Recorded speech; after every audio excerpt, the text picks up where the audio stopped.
Hi.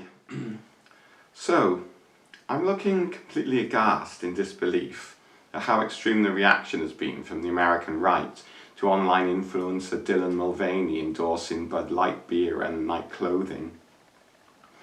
Honestly, I am astounded at the level of widespread furore I'm witnessing over a trans woman very briefly endorsing a beer brand and Nike sports bra on a TikTok channel. I mean, don't these people have anything more important to worry about? The amount of alt-right commentators who have made complete fools of themselves over this is really something to behold, especially when they are usually among the first people to accuse other people of being snowflakes.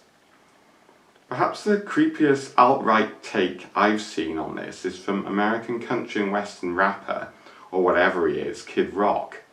I mean, the guy literally films himself grabbing an assault rifle, a machine gun and a stack of Bud Light beer tins, seemingly utterly outraged because a trans woman endorsed his product once in a very brief video on a TikTok page.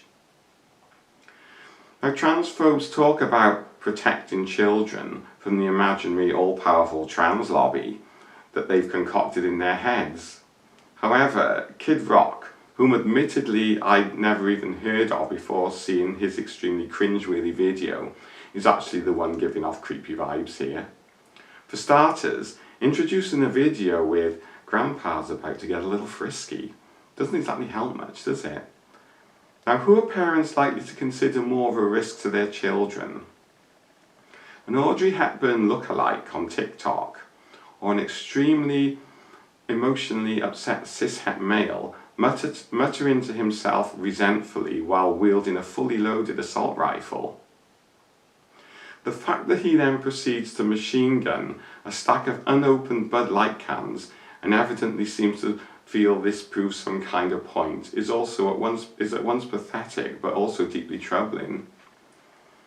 He turns himself into an unintended, I suppose, parody of fragile far-right American white cishet masculinity, but by committing such an immediately extreme and violent act, it's almost like he's encouraging other similarly disaffected onlookers to do the same.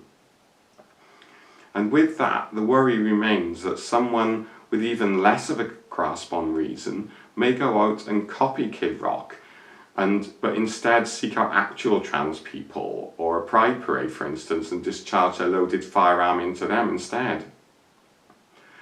The level of seething resentment towards Dylan Mulvaney, and by extension the trans and wider LGBTQ+ community, is at once bizarre and actually extremely disturbing. And it gives me the feeling that it won't take much of a leap for all this online rage and bravado to spill over into someone targeting trans people with actual violence, and that will lead to a tragedy in the real world. Inevitably, as a trans person in the public eye, Dylan Mulvaney is also being dogpiled by TERFs too, whom amongst other things are apparently outraged that Nike are okay with a trans woman promoting a sports bra.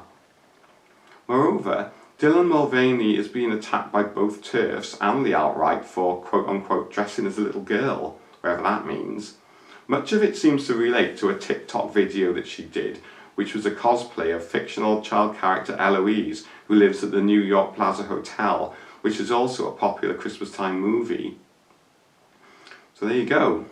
So much for TERF head wizard J.K. Rowling's trans people dress as you like sermon, eh? So what if a trans woman wears a sports bra or even dresses what others consider as too young for her age? What actual harm is she doing to anyone? Instead, Dylan Mulvaney's critics are trying to use this as evidence that she has predatory tendencies. I always find it difficult to say that word, or something similar. Please note, actually it's gender and age conforming cishet males who make up the vast majority of predators. I in turn would then ask, why do America's fragile masculine cishet far right and their trans exclusionary supposedly gender critical allies wish to draw attention away from that fact by attempting to hang the guilt onto a demographic, i.e. trans people, who are actually of elevated risk of being among the victims of predatory attacks rather than the perpetrators?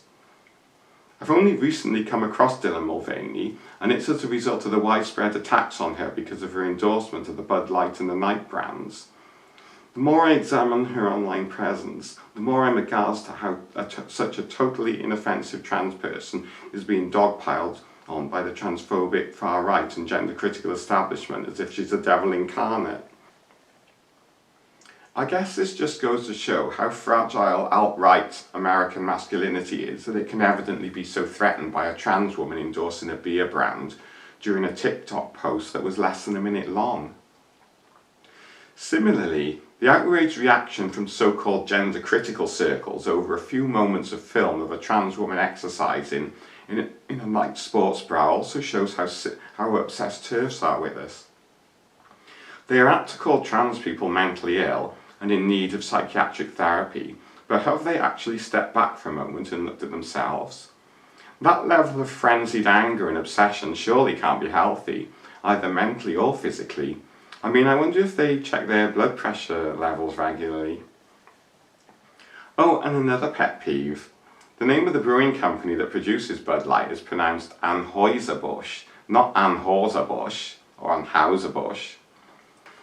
Needless to say, I'm most worried about the overwhelming effect this dogpile could be having on Dylan Mulvaney and how she's doing, how her mental health is because of all the horrific things that are being posted on social media about her. It must be an extremely challenging time for her, and this must be making her feel very unsafe, so my heart goes out to her. On the extremely remote off chance of her seeing this video, from someone who also knows what it's like to be targeted, I'd just like to say solidarity, sister. So please tell me what you think in the comments below. Thank you very much for watching and love to you all. So stay safe folks and cheerio. Bye.